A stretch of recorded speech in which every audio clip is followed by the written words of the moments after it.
So this story is quite unbelievable and probably one of the most convincing stories of possession reincarnation that we have. Whether you believe it or not, it is still a credible story to those around her. Let me explain. It was the end of December 1984 in a small village tucked away in northern India. Life was about to change for a young woman named Sumitra Singh, as she and her husband welcomed their first child, a baby boy. From the moment Sumitra laid eyes on him, she was completely in love. She had always dreamed of being a mother, and now that she had her baby, she rarely let him out of her sight. Everywhere Sumitra went, her son was strapped to her chest, and any free moment from cooking or housework was spent patting his head or tickling his tiny feet. Life in Sumitra's village, situated just south of the Himalayan mountains along the Ganges River, was anything but easy. The villagers lived in mud huts with thatched roofs. There was no electricity, and formal education was a luxury no one had access to. For Sumitra, though, life was even more challenging. Her mother had died when she was very young, and her father had to travel for work, leaving her to be raised mostly by a cousin. Even after getting married, her husband's job took him away for long stretches of time, so Sumitra lived with her in-laws. While they shared the same roof, she didn't feel particularly close to them, and her own family was far away. Despite being married, Sumitra's life was still incredibly lonely. But when her son was born, everything seemed to brighten. For the first time, Sumitra didn't feel alone anymore. She had someone to care for, someone who needed her, and it made her excited about her future. For a little while, she was truly happy. Then, in early 1985, things took a strange and frightening turn. One day, as Sumitra was walking into town to fetch water from the village well, her son snug against her chest, something unusual happened. She was walking down the dirt path when, out of nowhere, she froze. Her bucket slipped from her hand and fell to the ground with a thud.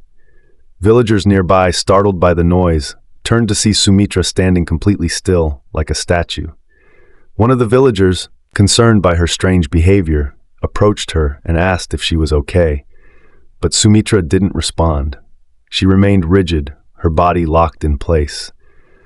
The villager then looked down at her hands and noticed that her fingers were bending backwards at such an unnatural angle it looked like they might snap. Fear crept in as the villager raised their eyes to Sumitra's face. Her eyes had rolled back into her head, leaving only the whites visible. And she was grinding her teeth so hard that a loud cracking sound echoed with every movement of her jaw. The villager, now terrified, took a step back. At that moment, Sumitra's baby, still strapped to her chest, began wailing uncontrollably, adding to the tense and eerie scene.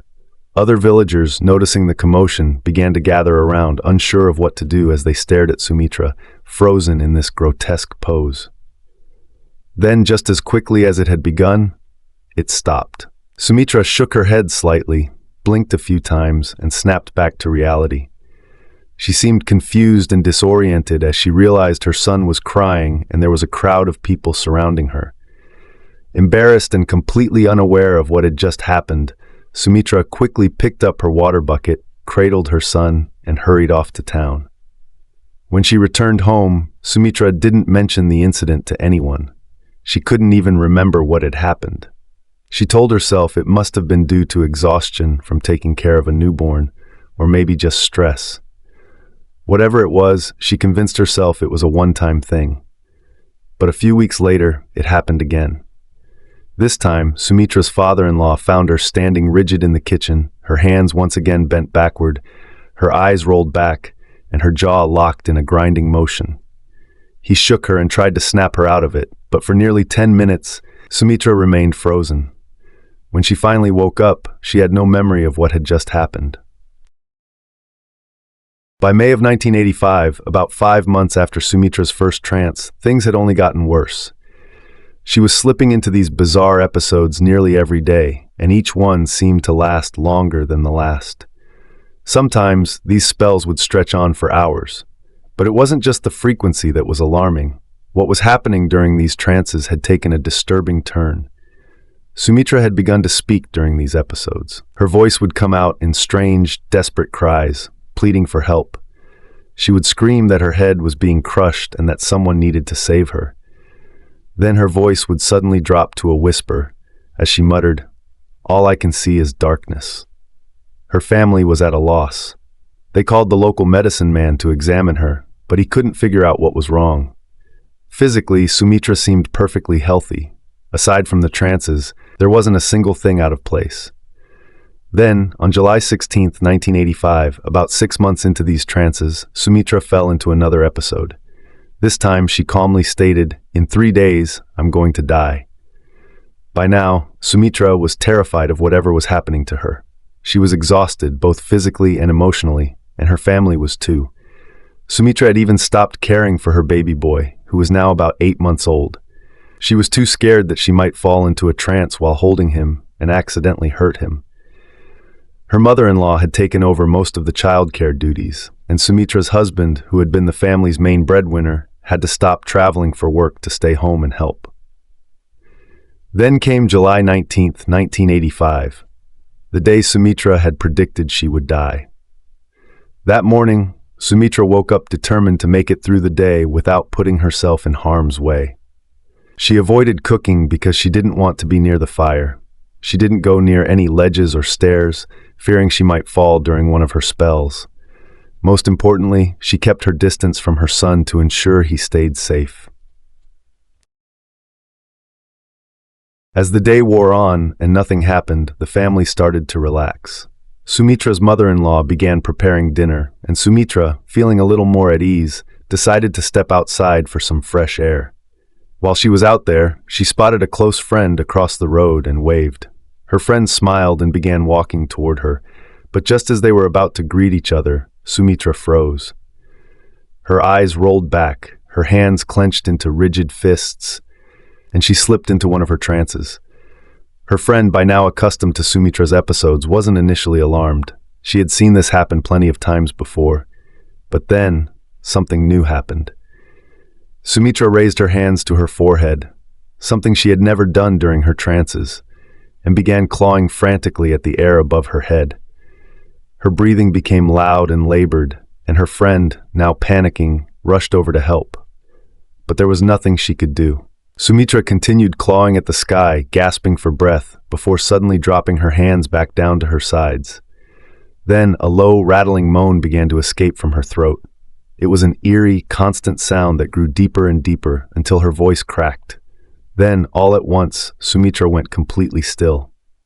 Her friend, standing right beside her, realized something was terribly wrong. Sumitra wasn't moving, wasn't breathing. She looked like a statue. Panicking, her friend screamed for help. Sumitra's husband, her in-laws, and the villagers came running. They formed a circle around her, not knowing what to do. Moments later, the medicine man arrived. He pushed his way through the crowd and began examining Sumitra. He checked her pulse, listened for a heartbeat, looked into her eyes, and after a few minutes, he stepped back and said, "She's dead." Sumitra's husband collapsed to his knees in shock, and her mother-in-law, who was holding Sumitra's baby, began sobbing. The villagers stood in stunned silence as Sumitra's body remained standing upright, frozen in that rigid pose, her face twisted into what looked like a silent scream. Eventually, the medicine man and Sumitra's father-in-law stepped forward and gently lowered her stiff, lifeless body to the ground. They closed her eyes and laid her on her back. In a village like theirs, there were no hospitals to take her body to, no official cause of death to be determined. Religious tradition and public health concerns meant that they had to take care of the body quickly. The villagers began the Hindu death rituals, which would culminate in cremation, burning the body until only ashes remained. As the sun set, the women of the village, including Sumitra's mother-in-law, gathered around her body. They washed her, applied essential oils to her skin, and brushed her hair. Other villagers went off to collect wood for the cremation. Everyone was somber, a mixture of grief and fear hanging in the air. Sumitra's death felt unnatural, and the fact that she had predicted it made it all the more unsettling. Whispers spread through the village. Was this some kind of possession? Had dark forces been at play? As night fell, the village grew quiet. Normally children would be playing outside, but their parents had kept them indoors. Only the women preparing Sumitra's body remained outside. One of the women was brushing Sumitra's hair when she suddenly stopped. Her hand froze mid-brush, and she screamed, backing away from the body. The other women, startled, rushed over to see what had frightened her, and then they saw it too. Sumitra's eyes were still closed, but they were moving, darting back and forth under her eyelids. Then Sumitra's chest rose sharply as she drew in a deep breath, followed by a long, loud exhale. In one swift motion, Sumitra sat up. The women, now terrified, backed away as fast as they could. Sumitra blinked, looking around as if she had just woken from a long nap. The eerie thing was, she looked perfectly healthy, but for the last 45 minutes, she had been dead. Sumitra wiped the essential oils from her face, and a bit wobbly, stood up with the help of the medicine man, who had rushed over after hearing the commotion. He checked her heartbeat, pulse, looked in her mouth and eyes, and asked her how she felt. Sumitra replied, "I'm okay." The medicine man then turned to the large crowd of onlookers, smiled, and proclaimed, "You have all just witnessed a miracle. Sumitra is back from the dead." Sumitra's husband and in-laws were too shocked to react. Her husband, finally overcome with joy, rushed forward to embrace her, but as he approached, Sumitra backed away, raising her hands defensively. The medicine man quickly stepped between them, gently patting her husband on the shoulder, and said, "She's been through something very traumatic. Give her time and space to recover." The villagers, accustomed to seeing Sumitra disoriented after one of her trances, assumed this was just a more intense version and left quietly. The medicine man helped Sumitra back to her hut and into bed, reassuring her husband and in-laws that she would likely be fine after resting. The next morning, Sumitra did seem better, more alert, but as soon as she saw her husband and in-laws, she panicked. She bolted from the hut, running as fast as she could. The medicine man, her husband, and her father-in-law chased after her, and when her husband finally caught up, he grabbed her arm. Sumitra ripped her arm away, shouting, "How dare you touch another man's wife?" Confused, her husband tried to bring her home, but Sumitra kept protesting, saying, "You're not my family. This is not my home." They had to physically drag her back inside, and once there, Sumitra began screaming that her name was Shiva deity and that her in-laws had killed her. Over the next few days, the medicine man and her family tried everything to bring her back to her senses, but nothing worked. Sumitra refused to touch her beloved son, instead demanding that someone bring her Rinku and Tinku. When no one knew who or what she was talking about, she grew furious. Despite never having gone to school or knowing how to write, Sumitra now penned long, erratic letters to strangers, asking them to take her home. She also started dressing differently, wrapping her sari in a strange way around her head and refusing to eat from the family's dishes. Even her voice changed. It became higher-pitched and faster, with a rude and condescending tone.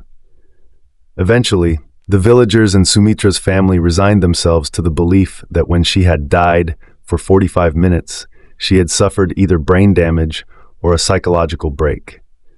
They stopped trying to snap her out of the trance and instead focused on keeping her from running away or hurting herself. Then, on October 20th, 1985, 3 months after Sumitra had died, there was a knock at the door. Sumitra's husband answered it to find an older man standing there, dressed in a suit and nice shoes, clutching a large leather-bound book with gold trim. The man introduced himself as Ram Tripathi and asked if a young woman in the house had recently begun acting differently. Sumitra's husband, puzzled by this stranger's appearance and his knowledge of their situation, told him to wait and went to fetch Sumitra. To his surprise, when he mentioned Ram Tripathi's name, Sumitra's eyes lit up, and she leapt out of bed, ran to the door, and threw herself into Ram's arms. Ram, taken aback, awkwardly held onto his book as Sumitra whispered something in his ear.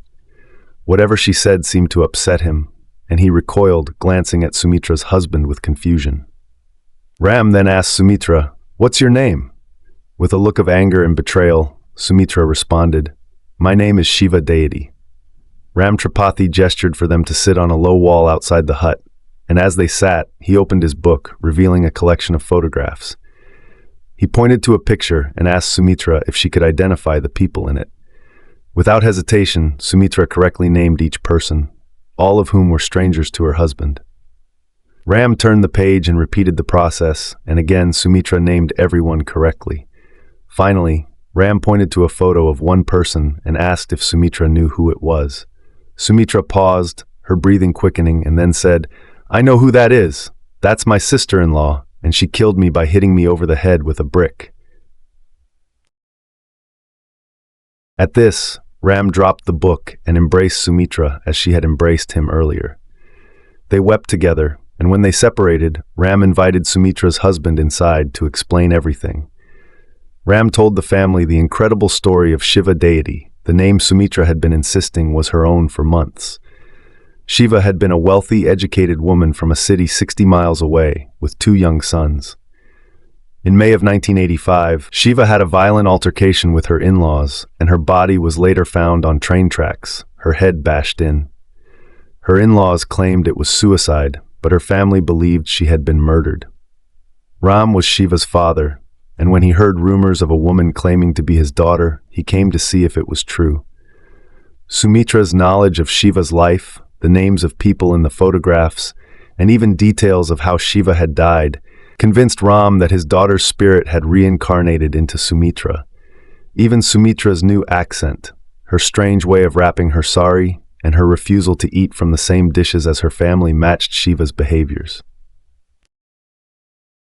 As Sumitra, or Shiva Dueti, continued to live in her village, the scientific community, especially researchers interested in the paranormal and reincarnation, took a deep interest in her case.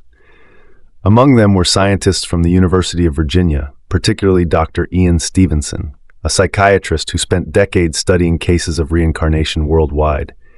His team conducted interviews with Sumitra, her family, and witnesses in both villages. What they found astonished even the most skeptical. Dr. Stevenson's research often focused on children who claimed to remember past lives, but Sumitra's case stood out due to the dramatic transformation that took place after her death experience in adulthood. The scientific team noted several details that lent credence to Sumitra's claims of being the reincarnated Shiva Dueti. Specific knowledge. Sumitra's ability to accurately identify dozens of individuals from Shiva's life, including intimate family members and personal details about their relationships, was beyond what could be explained by chance or fabrication.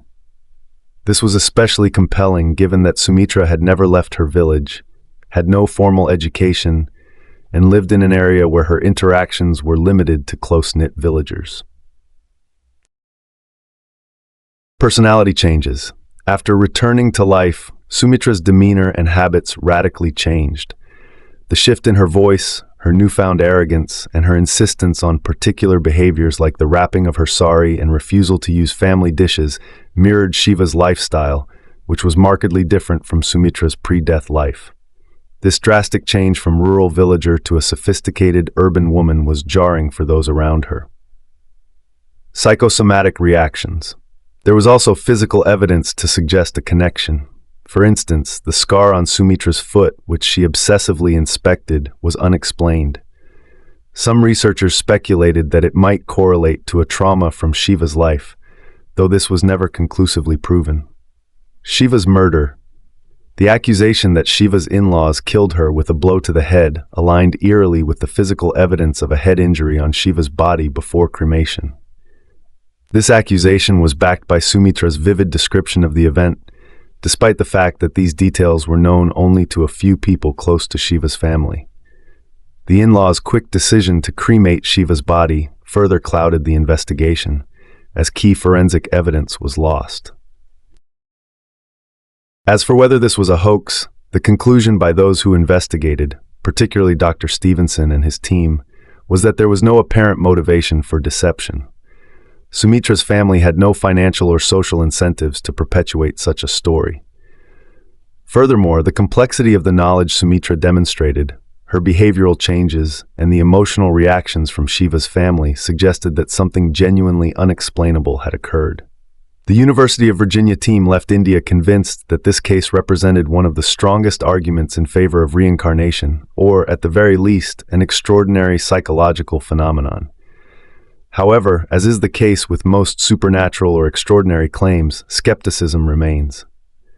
While no concrete evidence proves Sumitra's story as a hoax, the inability to use her testimony in court, the dismissal of her claims by local law enforcement, and the cultural context in which these stories of reincarnation are more commonly accepted, left many critics questioning whether this was a psychological response to trauma, some form of dissociative identity disorder, or even the result of suggestive influences from her environment.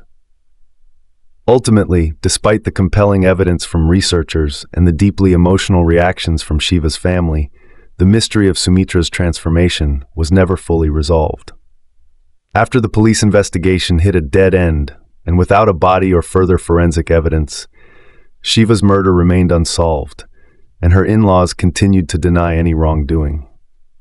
Sumitra, however, continued to live as Shiva until her death in 1998. Shiva's biological family accepted her as their daughter, and her son, born before the transformation, was raised in her village, though Sumitra always carried within her the memories and identity of a woman from a life seemingly cut short too soon.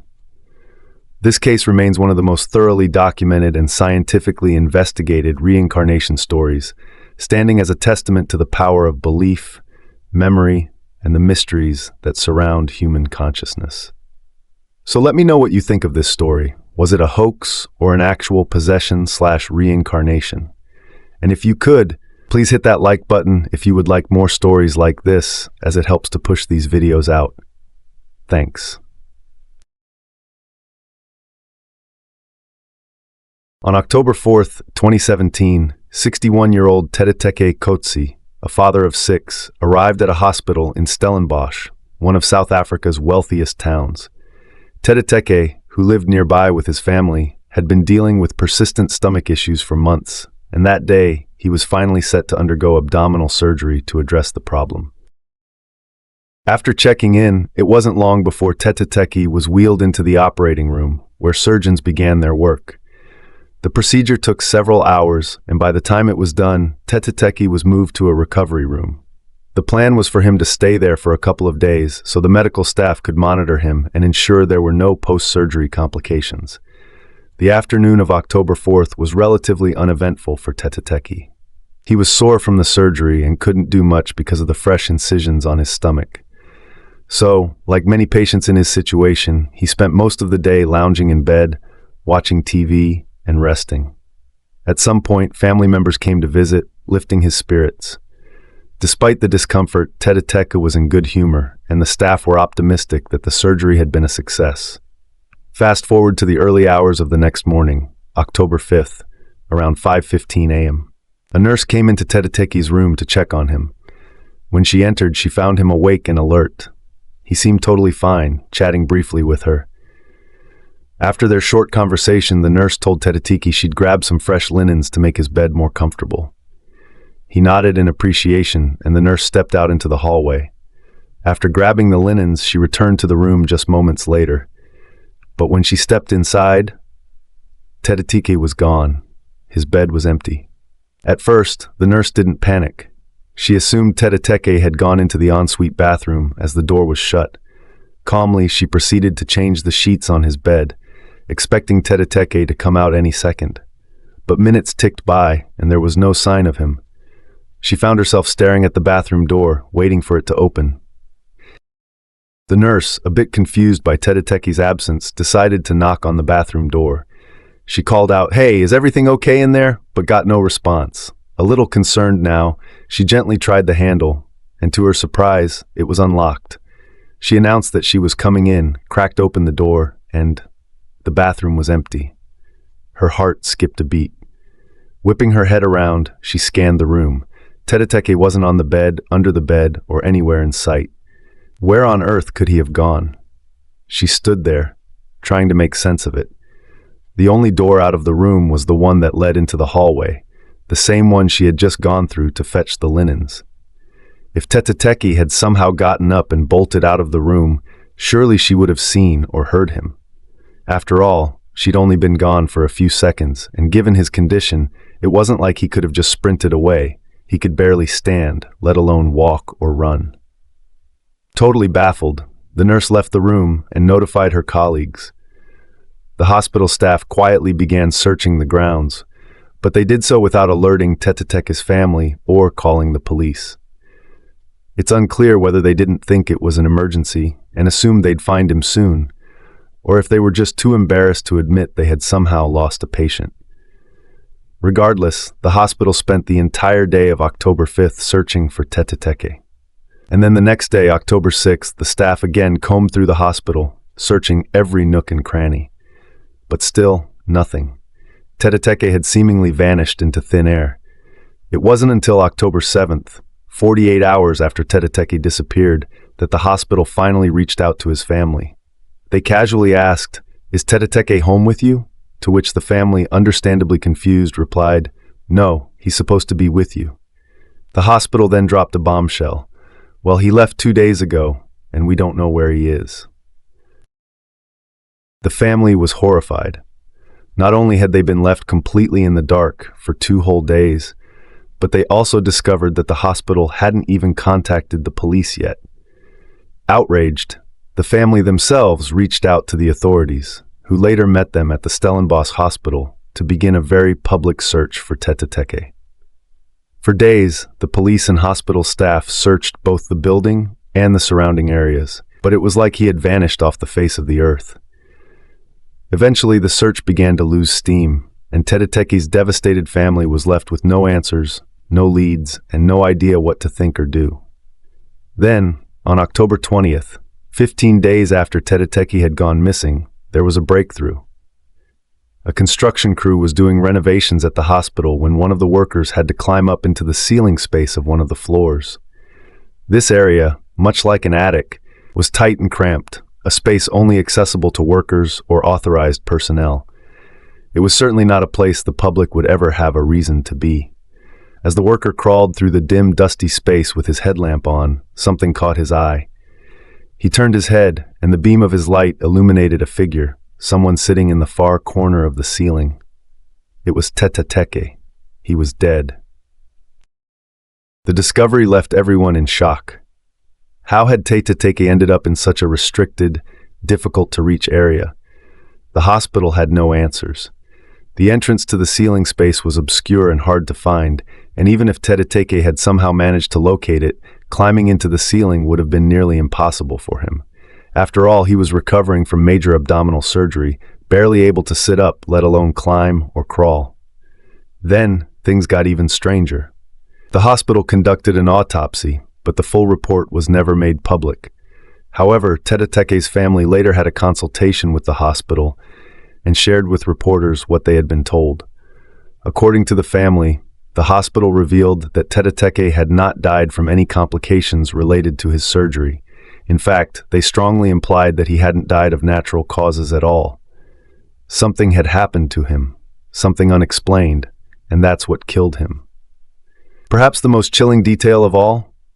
The hospital suggested that Teteteke was likely already dead before his body was placed in the ceiling, meaning someone or something had killed him, and then hidden him up there.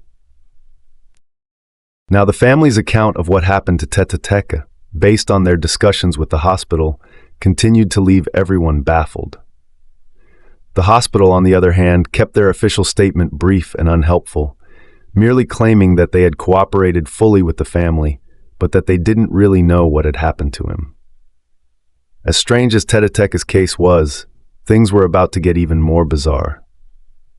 Fast forward to May 10th, 2019, about a year and a half after Teteteke's body was discovered in the ceiling of Stellenbosch Hospital.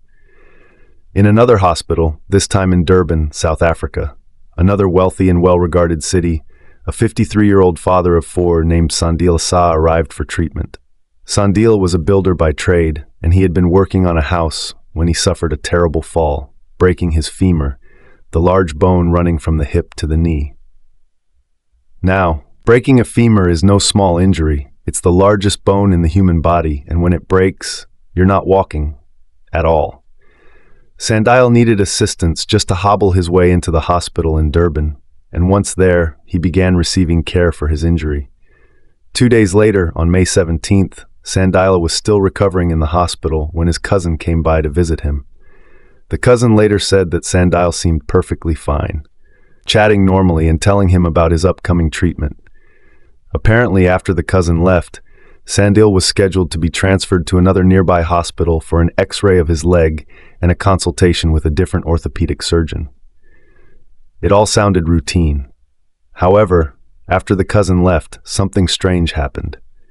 The doctors came to Sandil's room to transport him to the other hospital, but Sandil was nowhere to be found. Now, unlike the Stellenbosch Hospital, this Durban facility was known for its tight security. There was no casual approach here. As soon as they realized Sandila was missing, the hospital immediately alerted the authorities and launched a very public search. Staff combed through every corridor, every room, and every possible area of the hospital. But Sandil was gone. Then, on May 18th, 6 days after Sandil had mysteriously disappeared, a terrible stench began to spread through one of the hospital's wings. The staff followed the source of the smell, tracing it to a janitor's closet, and when they opened the door, they found a disturbing sight. Black liquid was dripping from the ceiling. The smell was overwhelming, but worse was the realization of what it was.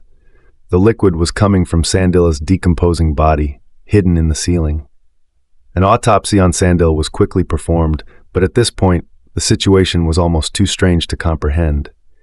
How could another patient, injured and unable to walk, end up dead in the ceiling of a secure hospital?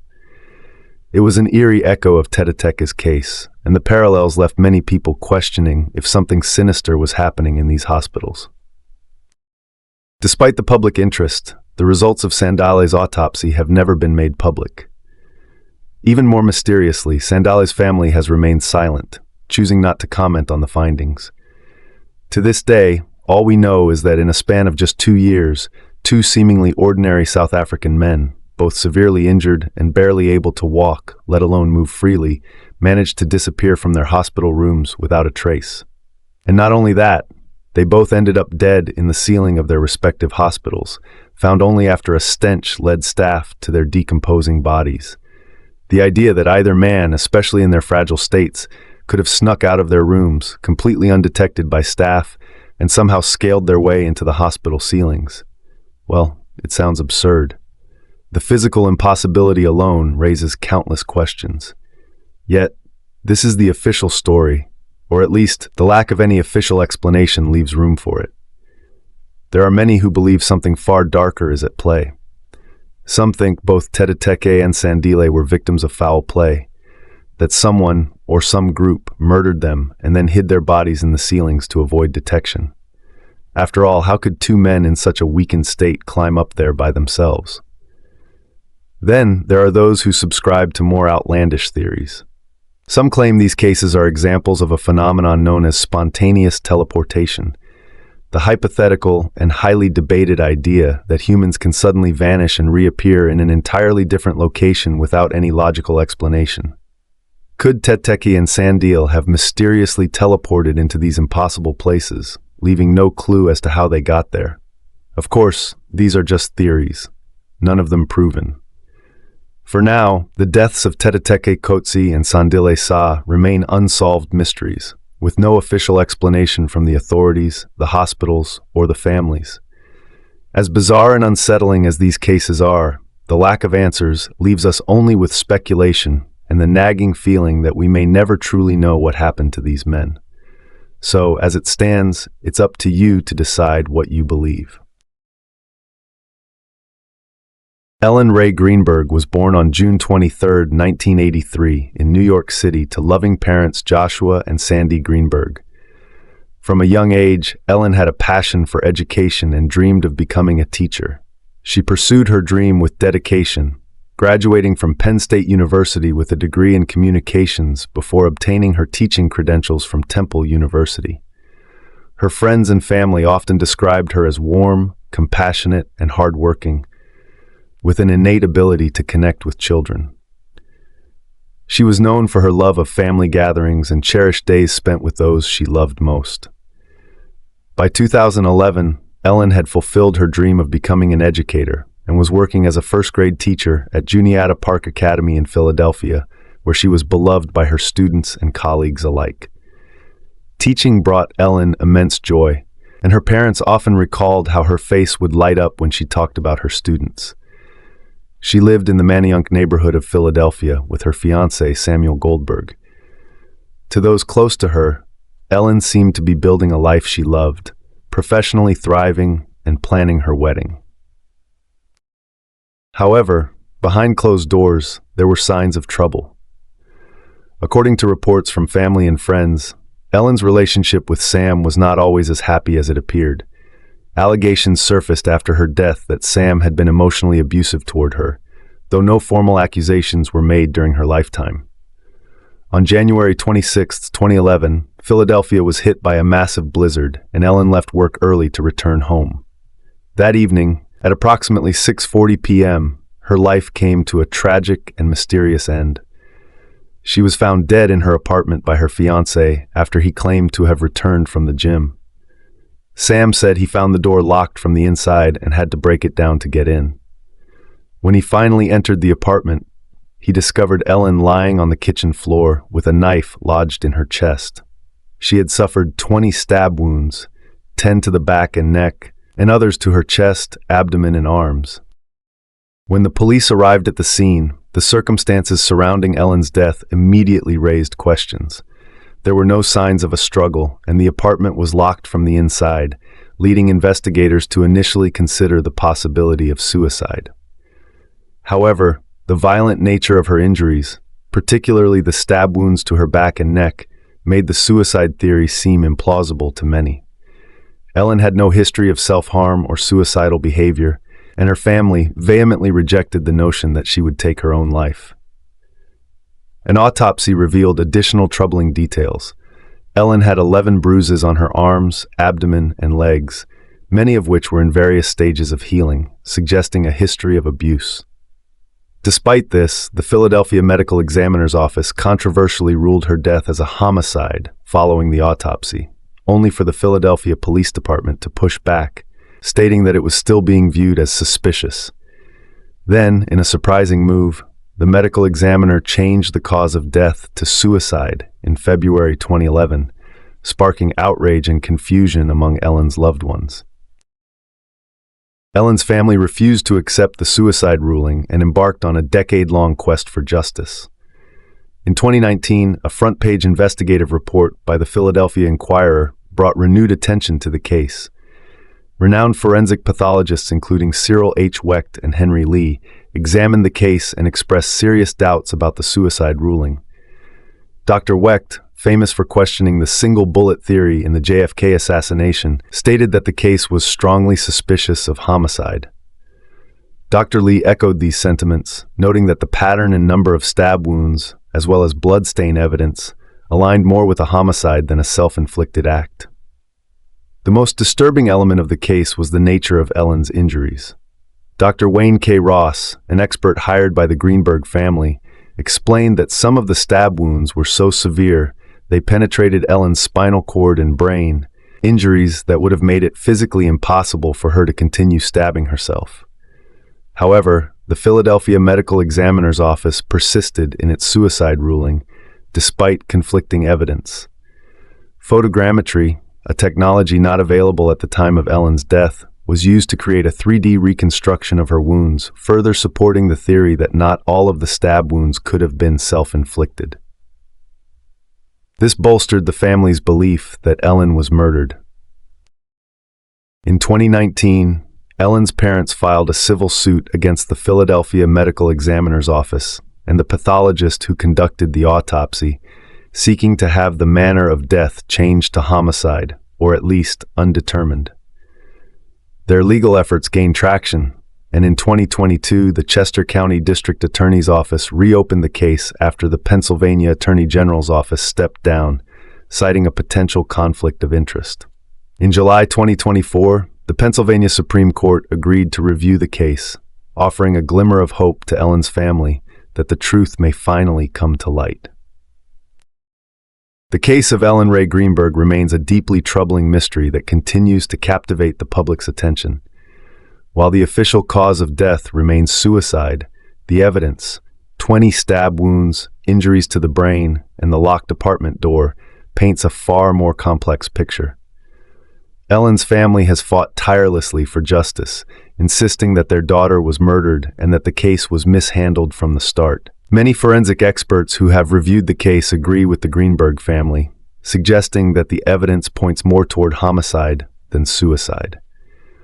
Ultimately, the tragic loss of Ellen Greenberg has left a gaping hole in the lives of those who knew and loved her. Described by her parents as a dedicated teacher and kind soul who had so much to offer the world, her death remains a haunting reminder of the importance of thorough, transparent investigations. As the legal proceedings continue, her family and supporters remain hopeful that the truth will one day be fully uncovered and Ellen will receive the justice she deserves.